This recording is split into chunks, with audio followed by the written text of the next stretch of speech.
Para nós é um prazer que o pastor Charles esteja aqui conosco nessa manhã. Eu gostaria de antemão agradecer a ele, que está aqui conosco, é um amigo, pastor. Nós tivemos o privilégio de estudar juntos, né? Ele foi contemporâneo mais do Pedro do que meu contemporâneo, mas quando eu cheguei no seminário ele estava de saída.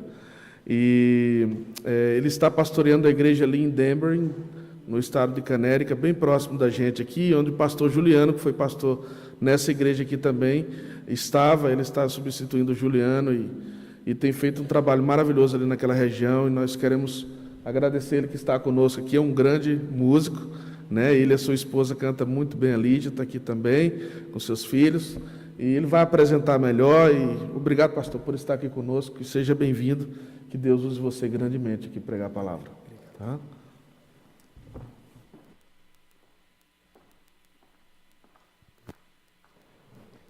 Para mim é um privilégio maravilhoso estar aqui, rever algumas pessoas, né? Eu fiquei muito feliz de ver a Ellen depois de tantos anos.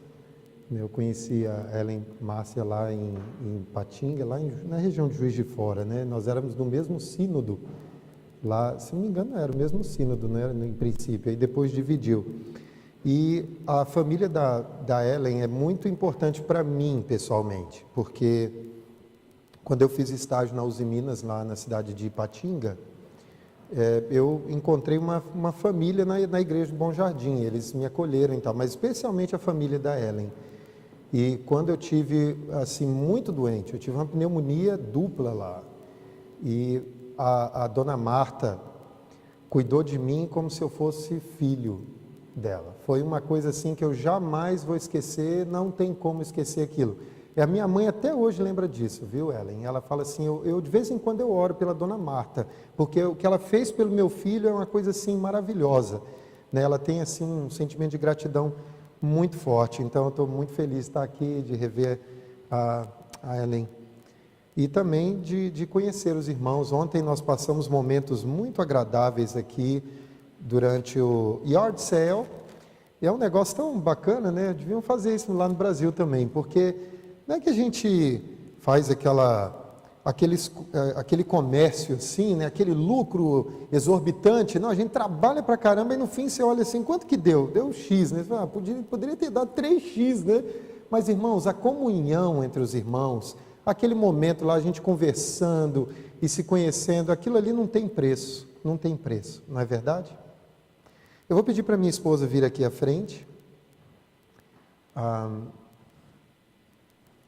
A Lígia, ela tem sido uma auxiliadora maravilhosa desde quando nós nos conhecemos lá no interior de São Paulo.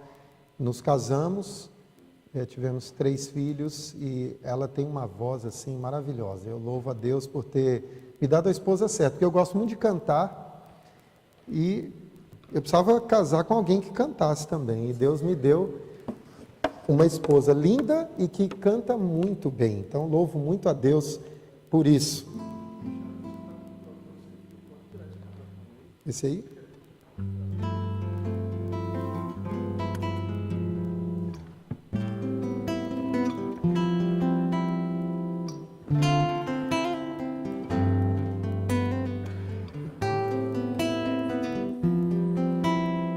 Soberano.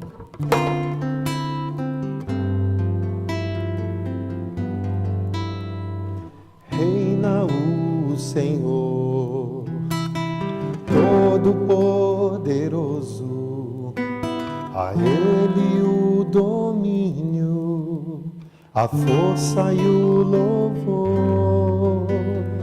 Ele é soberano, dirige nossa vida, pois tudo Ele faz para o bem dos que o amam. A Ti, Senhor, Rendemos glória, o poder, a majestade, o louvor. pois te adoramos Em espírito e em verdade, a Ti, Senhor, rendemos glória, o poder, a majestade, o louvor, pois te adoramos. Em espírito em verdade.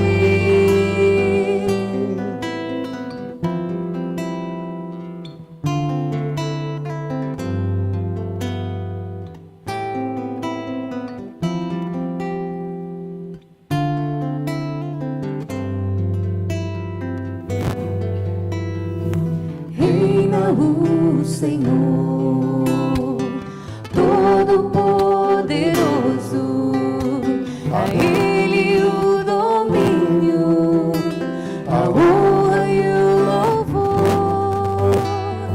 Ele é soberano, dirige nossa vida, pois tudo Ele faz para o bem dos que o amam. A Ti, Senhor, Rendemos glória, o poder, a majestade, o louvor, pois te adoramos em espírito e em verdade. a ti, Senhor, Rendemos glória, o poder, a majestade, o louvor, pois te adoramos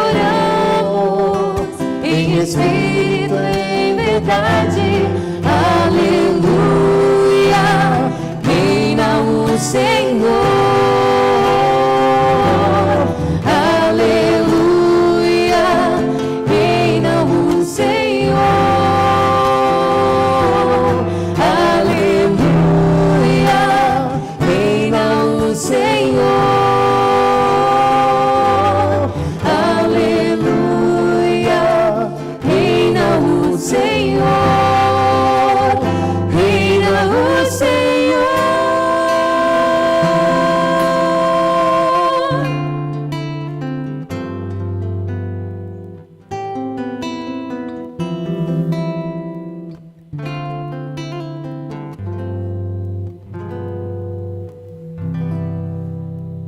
Amém. Tem mais uma, tá? Será que tinha como colocar um microfone? Porque ele está pegando esse aqui e está embolando um pouquinho. Uma vez eu estava meditando na passagem de 2 Coríntios, capítulo 4, especialmente aquele trecho que diz assim: não atentando nós nas coisas que se veem, mas nas que se não veem, porque as coisas que se veem são temporais e as coisas que se não veem são eternas. E aí eu escrevi essa música, pensando assim: se a gente conseguir olhar além daquilo que vemos, a gente encontra paz no momento da luta, no momento da provação, da dificuldade. Acho que a nossa grande dificuldade é essa: no momento da angústia, da tribulação, a gente só consegue prestar atenção nas coisas que os nossos olhos veem. A gente não consegue enxergar as coisas do céu, as coisas que são eternas. A gente vê só as temporais, as que são daqui. Mas tente fazer isso daqui em diante. Quando você estiver passando por uma provação, por uma luta, tente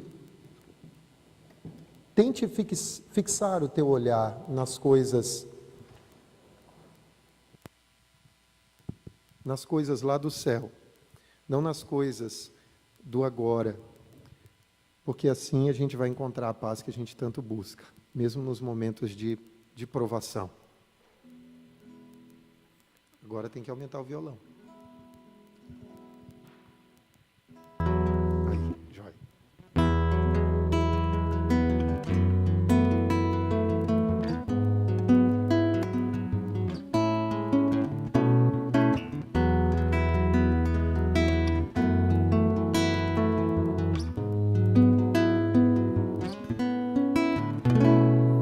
Tristes caminhos que a vida nos dá, e a esperança que cedo vai, são espinhos que a rosa tão bela não pode evitar.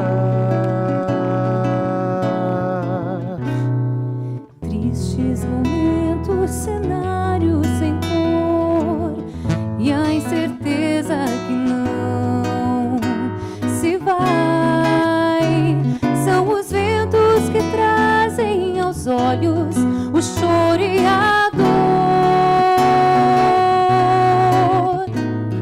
vazio nos traz solidão. Nossos pés não encontram o chão. Como olhar além do que vemos? Onde achar a paz que tanto buscamos? Como compreender o caminhar e os planos de Deus?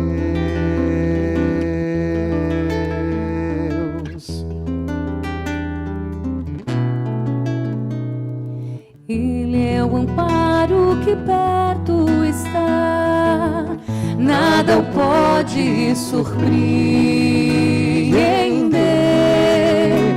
Para Deus não existem barreiras que o possam frustrar. Ele é a rocha, a certeza da paz, nada o pode estremecer. Não há quem lhe ensine o caminho ou questione o que faz. Sua presença é conforto na dor, nos consola e renova o vigor. Basta olhar além do que vemos para achar a paz que tanto buscamos. É somente crer e descansar nos planos de Deus.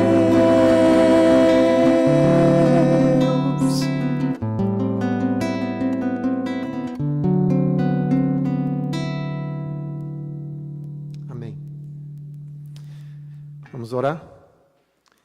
Senhor Deus querido, nós agora pedimos que o Senhor fale ao nosso coração através da Tua palavra, Pai. Fala conosco, nós dependemos de Ti e oramos em nome de Jesus. Amém.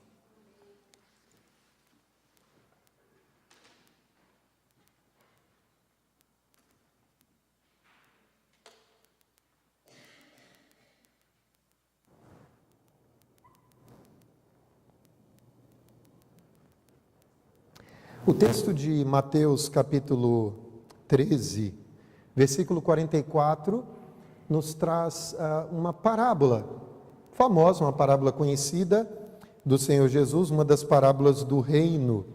Mateus 13, 44. Eu vou fazer a leitura da palavra do Senhor. Mateus 13, 44. O reino dos céus é semelhante a um tesouro oculto no campo, o qual certo homem, tendo-o achado, escondeu. E transbordante de alegria, vende tudo o que tem e compra aquele campo. Eu tenho algumas perguntas para fazer para você nessa tarde. Quanto vale o reino dos céus? Qual será o valor desse reino? Quanto vale o reino dos céus? O reino dos céus vale mais do que tudo que nós podemos conquistar aqui nesse mundo. O reino dos céus é de valor imensurável, incomparável. Existem algumas maneiras da gente avaliar uma coisa e dizer o valor dela. Por exemplo, você pode avaliar algo como valioso devido à raridade. Quando eu comprei esse violão aqui, ele era raro no Brasil, só tinha 3 dele lá no Brasil, e aí um deles era o meu, né? Era esse aqui que vocês estão vendo. Agora, aqui nos Estados Unidos ele não vale nada, porque aqui, cada esquina que você vai tem um Epiphone desse aí, à venda em qualquer lugar, mas lá não, lá era valioso, raridade.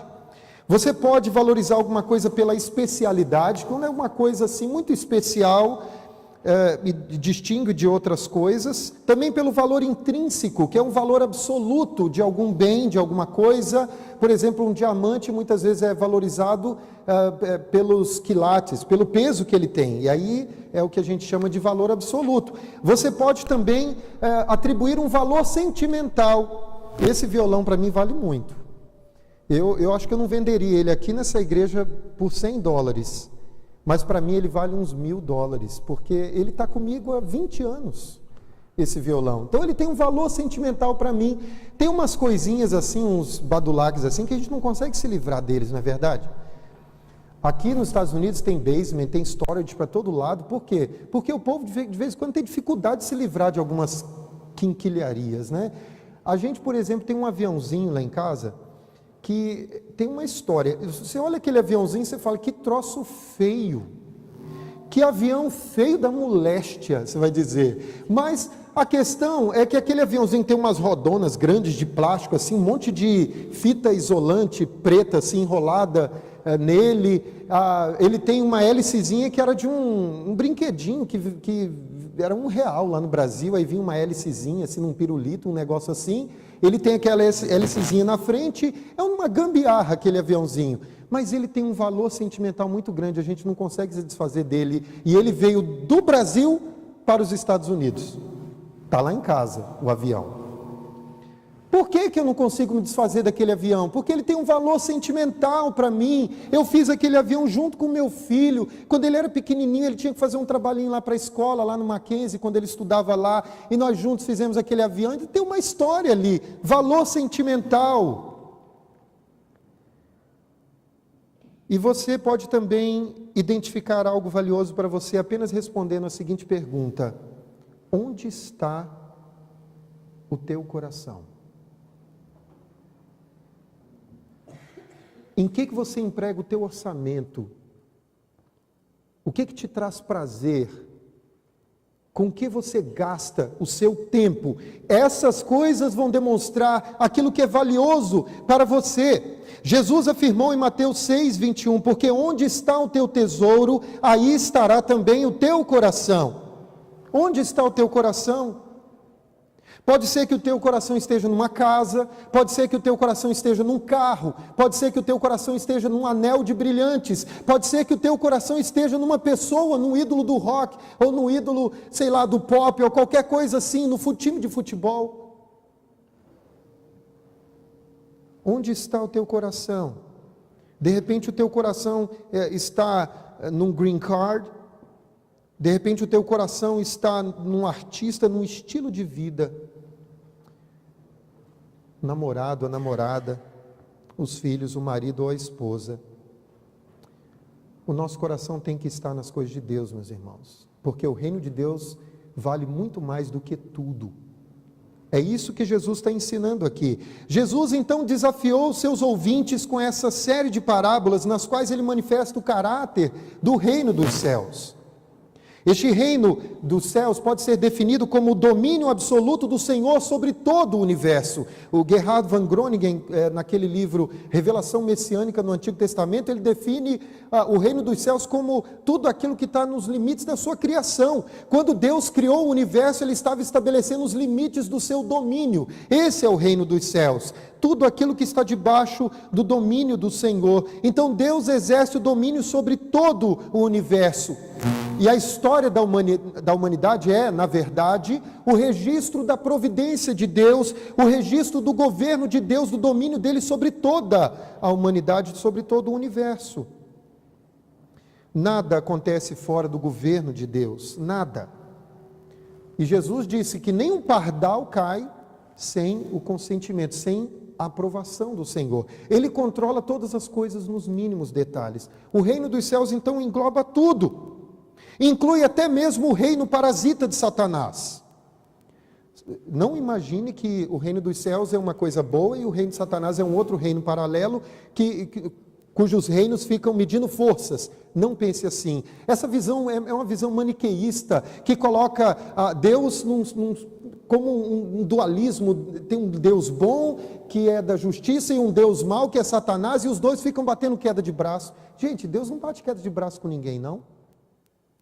Satanás não é mais poderoso que o Senhor. Pelo contrário, tudo que Satanás faz está debaixo da permissão divina. Ele jamais pode fazer algo que não esteja incluído no decreto eterno do Deus soberano, Criador dos céus e da terra. Esse é o reino dos céus, inclui até mesmo esse reino parasita. É claro que o diabo não fugiu ao controle divino. O que nós vemos durante o ministério de Cristo é justamente o processo no qual Satanás é subjugado, amarrado e preso. Ou seja, ele é restrito nas suas atividades. Ele não vai poder fazer tudo o que ele quer. Jesus então limitou Satanás mediante o seu ministério. É por isso que durante o ministério de Cristo a gente vê manifestações demoníacas que não são usuais. por exemplo, uma legião de demônios possuindo um único homem. Naquele episódio, quando os demônios foram para a manada de porcos e a manada de porcos se precipitou dentro do mar, aquilo ali não é uma coisa corriqueira, foi uma manifestação gigante do mal, dos poderes do inferno, através dos demônios ali, e outras manifestações mais, porque o Senhor Jesus estava amarrando o valente, ele estava despojando o inimigo, e esse despojamento se consumou quando Cristo, lá na cruz do Calvário, bradou: está consumado. Porque ele fez o pagamento da nossa dívida, ele satisfez a justiça de Deus, e assim ele cumpriu fielmente tudo o que havia sido estabelecido dentro desse reino maravilhoso. Então, o reino dos céus também inclui a manifestação da vontade do rei, através das suas leis. A exigência de obediência a essas leis está incluída nesse conceito do reino. Finalmente, também a punição dos desobedientes está incluída dentro dessa ideia do reino de Deus. A punição dos desobedientes para plena satisfação da justiça divina certamente está incluída na ideia do reino. Irmãos, Deus é santo. E porque Deus é santo, Ele é completamente avesso ao pecado. Deus é justo também. E certamente Ele punirá o pecador, porque a sua santidade torna a satisfação da sua justiça absolutamente necessária. Absolutamente necessária. A justiça de Deus não é o fruto de uma decisão divina apenas, muito mais do que isso, ela é necessária por causa do seu caráter santo. E o reino dos céus inclui a manifestação da justiça de Deus. Mas não apenas isso, o reino dos céus também inclui a manifestação da bondade de Deus. Mais especificamente o seu amor, sua misericórdia e a sua graça. Graça, maravilhosa graça em Cristo Jesus. É por isso que Jesus deixa claro aqui nessa passagem que o reino dos céus é algo de valor inestimável, incomparável, porque não há nesse mundo qualquer coisa que se compare ao reino de Deus, ao privilégio de ser salvo da ira de Deus, mediante a graça que há em Cristo Jesus. Não há nada nesse mundo que se compare com esse benefício maravilhoso, nada, nada. Em Mateus 13, Jesus então conta 7 parábolas para revelar detalhes característicos do reino dos céus. Ele inclui, por exemplo, a resposta eficaz dos eleitos de Deus, que são comparados à terra boa, que recebe a semente, lá na parábola do semeador, que é a palavra de Deus. Ele também inclui o poder discriminatório do Senhor no seu juízo, na separação do joio e do trigo. Isso é muito interessante. Nessas parábolas também Jesus inclui o conceito do crescimento pleno do reino na parábola do grão de mostarda.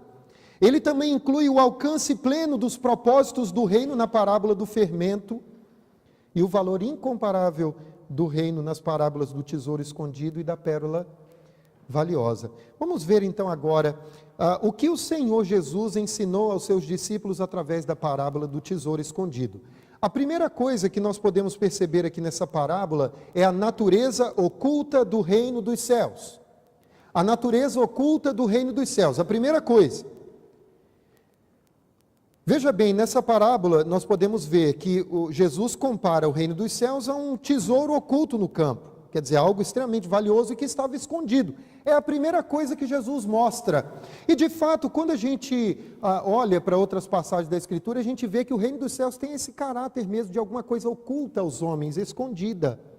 Naquele tempo, era muito comum as pessoas enterrarem tesouros na terra. Eles não tinham Union Savings Bank, eles não tinham Bank of America, Chase, eles não tinham nada dessas coisas. Eles não tinham como ir numa imobiliária e comprar um imóvel, e investir o dinheiro deles na compra de um imóvel, por exemplo. Eles não faziam esse tipo de coisa. Eles enterravam o dinheiro, era o único banco que eles tinham, meu amigo. Era enterrar o dinheiro que eles tinham. E vejam bem, isso era muito comum na Palestina nos tempos de Jesus, porque era uma região de muita guerra, como é hoje, né? Hoje ainda tem muita guerra lá. Aí o que acontecia? Quando o clima começava a ficar pesado, todo mundo fazia isso, cada um tinha o seu banco no quintal de casa, né? O seu personal banking, é de lá que vê essas coisas, né? Aí eles cavavam um buraco ali, colocavam um tesouro lá dentro, enterravam e e deixava alguma pista em algum lugar ali para ele lembrar que onde é que estava o tesouro. Se bem que eu acho que ninguém esquecia, né? Onde é que estava o negócio enterrado lá. Aí, depois que acabava a guerra e tudo mais, aí eles pegavam o dinheiro, os valores e tal, para evitar que tudo isso fosse levado pelo inimigo. Eles tinham que enterrar, de alguma forma, cuidar. Vocês se lembram da parábola dos talentos? A parábola diz que 3 servos receberam talentos. Isso é uma soma muito grande de dinheiro. Um talento é um ano inteiro de trabalho. Aí o que recebeu 5 talentos, trabalhou e ganhou mais 5. O outro recebeu, acho que 2 talentos, né? E trabalhou, ganhou mais 2. E um recebeu 1 talento, o que ele fez? Enterrou. Porque essa era uma prática comum naquele tempo. E tem algumas pessoas que quando olham para essa parábola, elas tecem críticas, elas falam assim, Jesus Cristo, ele não foi justo aqui, ele foi antiético até, porque ele usou uma história de alguma coisa esquisita que o cara fez. Eles dizem o seguinte, que o homem que achou o tesouro escondido, ele deveria ter chamado o dono do terreno e ter falado assim, olha, eu estava trabalhando lá, sulcando a terra e tal, de repente eu achei isso aqui, ó, é seu por direito. Aí eles criticam e falam, como que Jesus vai ilustrar o reino com uma coisa antiética? Porque ele não fez isso, ele deixou lá o tesouro escondido lá, oculto, foi lá, comprou o terreno e depois pegou tudo para ele. E eles falam, isso é antiético, você não pode fazer isso. Veja bem, hoje na lei norte-americana tudo bem, mas naquele tempo não era assim não. A lei judaica, a lei rabínica dizia o seguinte, que um tesouro oculto pertenceria a quem o achasse. Sabe aquele ditado que diz assim, achado não é roubado? Naquele tempo valia, hoje não vale isso aí, mas naquele tempo era assim que a coisa acontecia. Então Jesus está trabalhando corretamente dentro da ética do seu tempo. Outra coisa, é claro que a parábola é uma história fictícia, mas perfeitamente possível de ter ocorrido. E numa situação real, o homem teria procedido corretamente. Por quê? Porque tendo achado o tesouro, ele ocultou o tesouro e depois comprou o terreno. Ele poderia simplesmente ter feito o quê?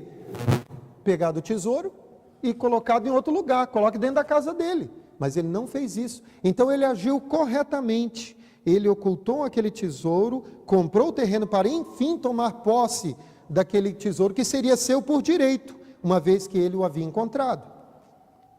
E outra coisa, o fato dele ter achado o tesouro demonstra que o proprietário do terreno não sabia nada a respeito daquele tesouro. Por quê?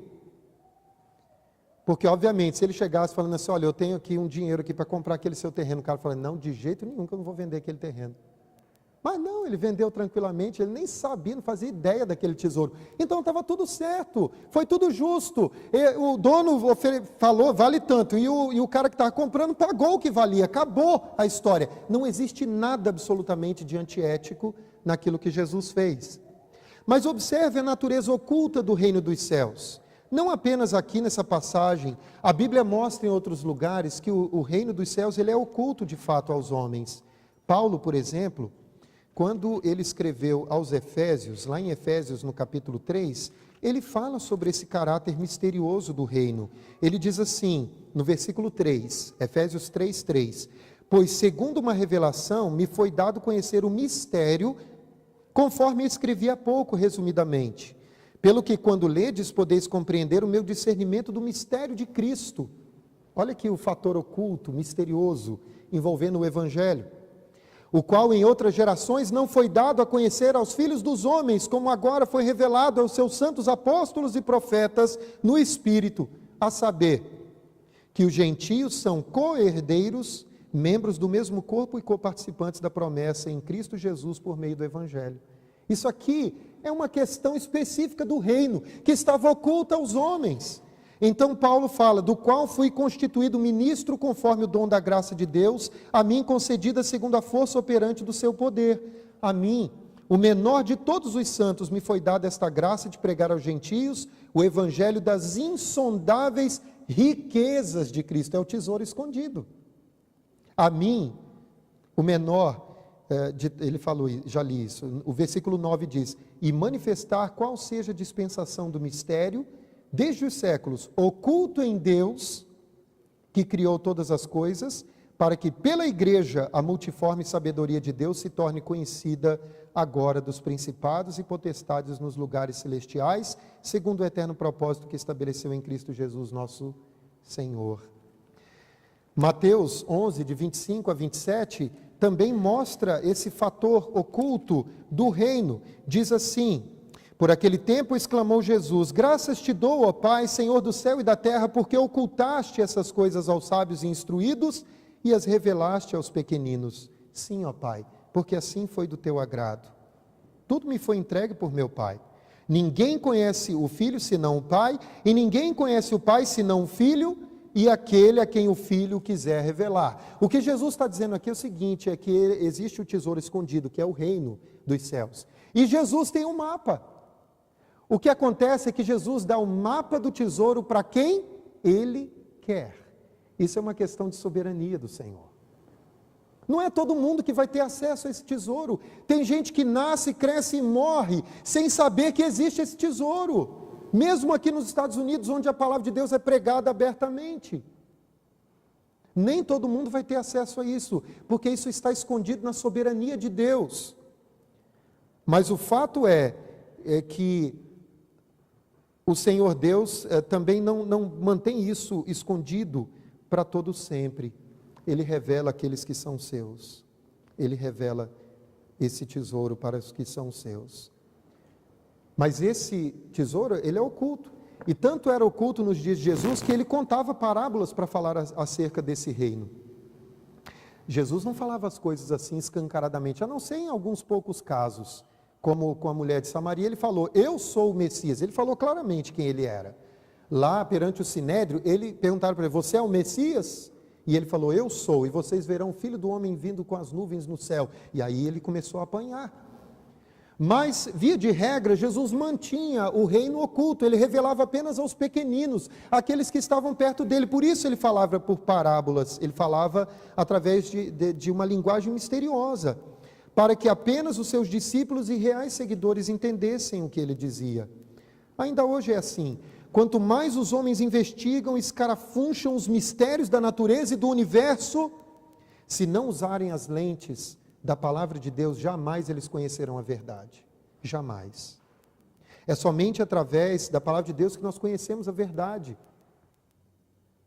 Por isso que existem teorias como a teoria da evolução, teoria do Big Bang. Isso são tentativas de ler a natureza, mas se você não usar as lentes da palavra de Deus para ler a natureza, a sua leitura será distorcida e você estará longe de desvendar o mistério do reino dos céus. Então, assim como o tesouro estava escondido no campo, também o reino dos céus está oculto a muitos homens aos quais o Senhor Deus mantém na ignorância, por causa da sua vontade soberana, por causa do seu propósito para com todos. Paulo diz lá em 1 Coríntios 2,14 que as coisas espirituais só se discernem espiritualmente, porque elas são loucura para os homens. Eles não conhecem as coisas, então é tudo escondido para eles. Eles não sabem exatamente o que é o que a respeito do Evangelho, da Palavra de Deus, etc. Em 2 Coríntios capítulo 4, versículos 3 e 4, nós podemos ver isso também de uma forma muito interessante. 2 Coríntios 4, 3 e 4. Mas, se o nosso Evangelho ainda está encoberto, é para os que se perdem que está encoberto, nos quais o Deus deste século cegou o entendimento dos incrédulos, para que lhes não resplandeça a luz do Evangelho da glória de Cristo, o qual é a imagem de Deus. A palavra de Deus mostra isso em muitos lugares. O reino de Deus, ele é oculto, ele é um tesouro oculto. Quando eu lembro da história do meu sogro, eu lembro muito disso, porque o meu sogro era uma pessoa que tinha acesso a isso. Ele ouvia a palavra de Deus, mas ainda assim o tesouro estava escondido dele. Ele não conseguia captar a beleza, a riqueza desse tesouro. E ele pensava que as teorias pessoais dele de chegar até Deus eram verdadeiras, quando na verdade ele estava enganado, confiando nas suas próprias obras, em vez de confiar na graça de Deus. Embora ele estivesse ali perto, embora o terreno fosse dele, ele não sabia que tinha um tesouro lá dentro. Estava escondido ali. A segunda coisa que eu quero mostrar para vocês nessa tarde é a natureza revelada do reino dos céus. Primeiro eu mostrei a natureza oculta do reino dos céus. Agora nós vamos ver a natureza revelada do reino dos céus. Então observe agora que assim como o tesouro foi achado pelo homem que trabalhava no terreno, também há um caráter revelado no reino dos céus. Ele é oculto aos homens por causa da vontade soberana de Deus, mas ele também é revelado a muitos por causa dessa mesma vontade soberana de Deus. O texto mostra que, estando enterrado e escondido, o tesouro foi achado. Então Deus faz com que o tesouro do reino de Deus seja oculto a muitos homens. Agripa, por exemplo, depois de ouvir a pregação de Paulo, ele falou assim: você acha que com tão pouco você vai me persuadir a ser cristão? Não pense que Agripa estava dizendo assim: faltou pouco para eu virar crente. Não foi isso não. Ele estava muito longe, ele falou: com tão pouco você quer me fazer cristão? Essa é a ideia do texto ali, conforme a gente pode ler no original, na língua grega. Lídia, por exemplo, não sabia nada do reino, o tesouro estava oculto a ela até o dia em que o Senhor Deus abriu o seu coração para ela atentar às palavras que Paulo dizia. Atos capítulo 16, versículo 14. O próprio Paulo não via que o tesouro de valor incalculável estava justamente naquilo que ele tentava destruir, a igreja.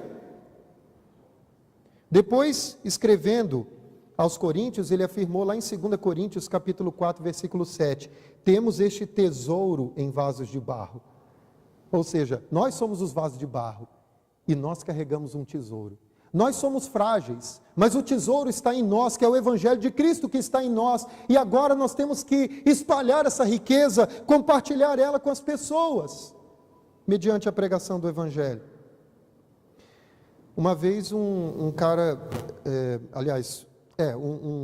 uma pessoa muito rica lá na Rússia comprou uma fazenda. Os filhos não davam a mínima pela fazenda, não davam a menor ideia para a fazenda. E venderam a fazenda a preço de banana. Falaram: isso aí é um entulho para a nossa família, vende logo esse negócio. Aí venderam a preço de banana a fazenda. E aí o novo proprietário chegou lá para limpar a fazenda, fazer manutenção e tudo mais. E de repente ele encontrou um galpão no meio da fazenda. E esse galpão, curiosamente, estava lacrado. Em vez de portões, o antigo dono da fazenda, ele construiu uma parede lacrando mesmo a fazenda. E aí o novo proprietário falou assim: derruba essa parede aqui, eu quero ver o que tem aí dentro. Na hora que derrubaram a parede, que ele entrou lá dentro, vocês não vão acreditar. Imagine um campo, uma quadra de futebol de salão, repleta de carros, estacionados um do ladinho do outro. Era a Ferrari de 1965, era o Shelby Cobra, um carro raríssimo da década de 60 também, absolutamente impecáveis, apenas com uma poeirinha cobrindo esses carros, de valor incalculável. Havia um tesouro escondido naquela fazenda, e os filhos desprezaram. Também o Evangelho de Cristo tem sido desprezado, mas quando o Senhor Deus abre o coração do pecador, e ele então consegue vislumbrar, ele faz como o homem da fazenda, que viu que havia um tesouro inestimável ali, pertinho dele, e ele ficou muito feliz. Ele publicou isso saiu nos jornais da Europa inteira, essa grande descoberta. Se você encontrou esse tesouro, se Deus revelou ele para você, obviamente que você não vai guardar isso só para você.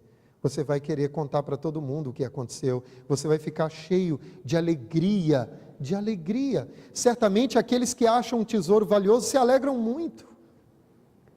Até mesmo quando você espera receber na restituição uns 10 mil dólares e de repente vem uns 15 mil, você fica feliz da vida e você vai e conta para o teu amigo, não é verdade?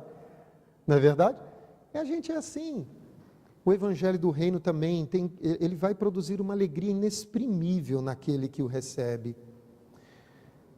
Eu estou fazendo um discipulado com um jovem americano lá em Danbury, e esse rapaz, ele agora achou o tesouro. E vocês não conseguem imaginar os sorrisos que esse rapaz mostra, os sorrisos que ele mostra, à medida que ele vai conhecendo a doutrina e o Evangelho. Ele vai assim: oh, God is so amazing, e aquele sorriso, aquela alegria. É assim, é isso que acontece naquele que encontra esse tesouro. O meu sogro, Ele não se regozijava com o evangelho, pelo contrário, ele criticava o evangelho e as igrejas. Até o dia que o Senhor Deus abriu os olhos dele. E ele começou a ler a Bíblia. Leu a Bíblia todinha em 2 meses. Em 6 meses ele já tinha lido a Bíblia 3 vezes. Depois começou a ler o breve catecismo, o catecismo maior de Westminster, confissão de fé de Westminster, e se alegrando com o reino. E hoje, quando ele fala do evangelho, os seus olhos marejam, ele chora de alegria e de emoção, porque ele encontrou o tesouro de valor inestimável. Oh, meus queridos, se nós tivermos a noção do que esse reino vale, jamais nós vamos andar cabisbaixos, jamais nós vamos andar como pessoas derrotadas, jamais a nossa adoração vai ser de cara amarrada, mas vai ser de alegria, de sorriso, daqueles que estão esperando a consumação do reino a qualquer momento, quando Jesus voltar. E para encerrar, eu queria falar sobre esse valor incomparável do reino dos céus. O valor incomparável do reino dos céus. Finalmente, a parábola do tesouro escondido revela que o valor do reino dos céus é incomparável a tudo o que os homens normalmente consideram valioso. A demonstração disso está no fato de Jesus ter contado a parábola com o seguinte final: o reino dos céus é semelhante a um tesouro oculto no campo, o qual certo homem, tendo-o achado, escondeu. E transbordante de alegria, muito feliz, muito alegre, ele vai, vende tudo o que tem e compra aquele campo. Vocês perceberam? Ele considerou que o achado dele valia muito mais do que qualquer outra coisa que ele tinha conquistado até aquele momento. Vendeu tudo que ele possuía. Se fosse hoje, vendeu a casa, vendeu o carro, vendeu o celular, o iPhone 8, vendeu o Mac, vendeu tudo que ele tinha, tudo, bicicleta, carrinho, brinquedo, computador, pedaleira da guitarra, vendeu tudo, e pegou aquele dinheiro lá e comprou o terreno, porque o que ele havia achado valia muito mais do que qualquer outra coisa. Ele considerou que o tesouro valia mais do que tudo que ele possuía. E eu quero perguntar para você agora: você considera a mensagem do evangelho mais valiosa do que tudo que você possui? Ou você é como o jovem rico, que quando foi desafiado pelo Senhor Jesus, quando Jesus disse para ele assim: vai, vende tudo que você tem e dá aos pobres, depois vem e segue-me. Você vai sair triste também? Que nem o jovem rico? Onde está o teu coração, meu irmão? Será que o teu coração está no reino dos céus, entendendo que o reino dos céus vale mais do que qualquer outra coisa? Infelizmente, há pessoas que não abrem mão de muitas coisas em prol do reino dos céus. Uma vez uma jovem procurou um pastor lá no Brasil, um pastor é amigo meu, ele me contou essa história. E aí a jovem falou para ele assim: pastor, eu não vou cantar mais no louvor. Ela cantava, tem uma voz bonita e tal, não vou cantar mais na equipe de louvor não. E aí o pastor perguntou assim: mas por quê? Ela falou assim: porque eu gosto de ir para balada, eu vou para balada toda sexta-feira à noite, todo sábado à noite e tal. Eu acho que não fica bem, né? Eu vou para balada, depois chego aqui na igreja cantando bonitinha lá e tal, como se nada tivesse acontecido. Então eu prefiro não cantar na equipe de louvor. Aí ele falou para ela assim: olha, a sua visão da incoerência entre nessa vida dupla, né? Durante a semana você pratica o mundanismo, mas no domingo você posa de santo. Realmente essa visão sua está correta, mas a solução que você está dando para o problema está errada. Você não deveria dizer: eu não vou cantar mais na equipe de louvor. Você deveria dizer: eu não vou mais nas baladas. Eu não vou mais encher a cara, eu não vou mais fazer coisa errada, eu vou me santificar para a glória de Deus, porque o reino de Deus vale mais do que todas as coisas. O reino de Deus vale mais do que qualquer prazer que você possa ter aqui nessa terra. É o que Jesus está dizendo aqui. Ela preferiu seguir no mundanismo, porque não deu o valor devido ao reino dos céus. Ela agiu como os filhos do fazendeiro que desprezaram o tesouro que estava escondido ali diante dos olhos deles. Eu tenho uma ovelhinha muito querida em Danbury. Ela namora um rapaz, e aí um dia ela chegou para esse rapaz que não era crente, agora ele é convertido ao Senhor, mas quando ele não era crente, ela falou para ele assim: olha, eu não vou mais namorar com você. Pensa num rapaz bonito, rico, bem de vida, estudando numa das melhores universidades dos Estados Unidos, um partidão. Pois ela falou para ele assim: você não é um homem de Deus. E do meu lado, eu quero um homem de Deus. Então, já que não é você, vai ser qualquer outro, mas vai ser um homem de Deus. Vocês estão entendendo o que essa jovem fez? Ela falou assim: você não é mais importante do que o reino na minha vida. Eu não amo mais a você do que ao meu Deus. Ela não tinha naquele jovem o ídolo do seu, ele não era o ídolo do coração dela. E ela então o descartou. Aquele jovem falou: eu nunca vi uma coisa dessa na minha vida, eu quero esse Deus para mim também. E ele então passou a buscar a Deus, falou assim, e chamou ela, falou assim: por favor, me dá uma chance, eu vou ser esse homem de Deus na sua vida. E o Senhor o converteu para a glória de Deus, e de fato ele está se preparando para ser um homem de Deus na vida dessa jovem. Que bênção, meus irmãos, que maravilha. John Paton, missionário inglês lá entre os aborígenes da região da Austrália, da Oceania, ele casou-se, levou sua esposa, sua filhinha, e a sua filhinha nasceu lá na ilha. Só que, por uma infelicidade, falta de recursos, etc., houve complicações no parto. A sua esposa faleceu e a sua filhinha também faleceu no parto. John Paton pegou sua esposa, sua filhinha e as sepultou. E ele passou uma noite inteira deitado em cima do túmulo para evitar que aqueles aborígenes viessem, desenterrassem e devorassem as duas. E enquanto ele estava ali protegendo o túmulo da sua esposa e da sua filhinha, os aborígenes correram na sua casa e incendiaram tudo que ele tinha, botaram fogo. Queimaram suas roupas, seus livros, queimaram tudo o que ele tinha.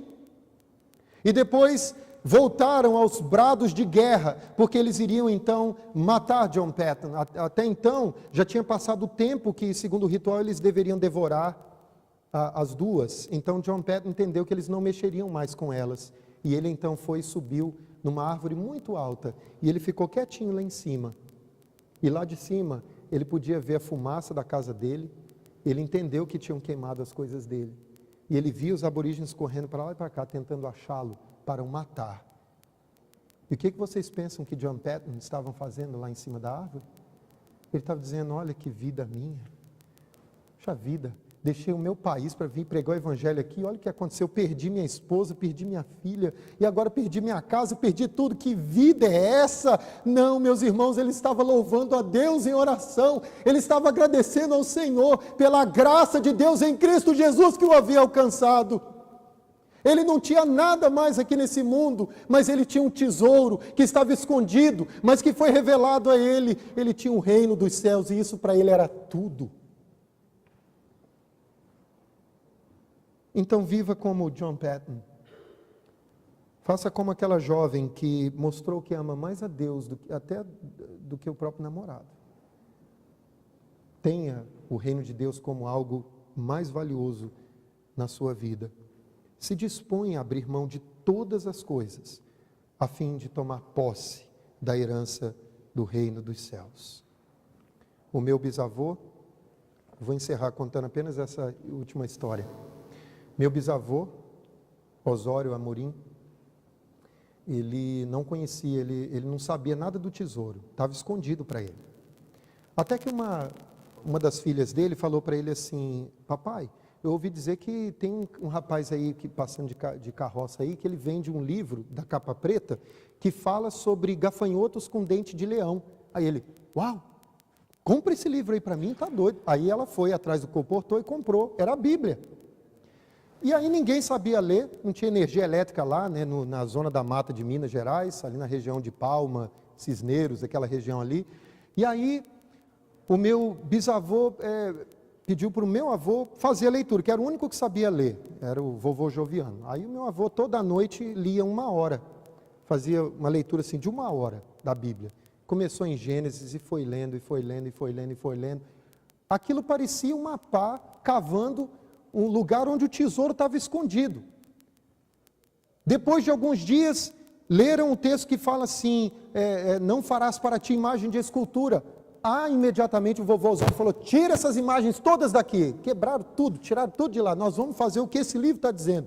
que esse livro é especial. E continuaram lendo e tal, e ele foi consertando a vida dele, foi mudando de vida e tal, até que por uma providência maravilhosa de Deus, os gafanhotos com dente de leão estão no livro de Apocalipse.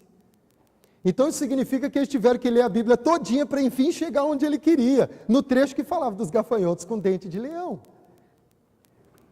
E quando o meu avô leu o trecho dos gafanhotos com dente de leão, o vovô Osório ficou numa alegria, até que enfim, lê de novo. Aí leu umas 7 vezes lá o gafanhoto com dente de leão. Até que quando o meu avô leu sobre a nova Jerusalém, que descia do céu ataviada como noiva adornada para o seu esposo, o vovô Osório caiu de joelhos falando assim, eu quero estar nesse lugar, nem que seja para ser uma das galinhas de Deus. Porque a galinha era o bicho mais desprezível da roça de Minas Gerais. Ele estava se humilhando na presença de Deus, porque ele entendeu que o reino valia mais do que tudo, de que não havia nada melhor do que o reino de Deus, nada mais caro do que o reino de Deus. E ele falou, eu quero estar lá, nem que seja para ser uma das galinhas de Deus. E você? Você quer estar lá? Então negue tudo. Considere tudo como perda e apenas o reino dos céus como um tesouro de valor inestimável. E um dia você estará lá, na Nova Jerusalém. Amém.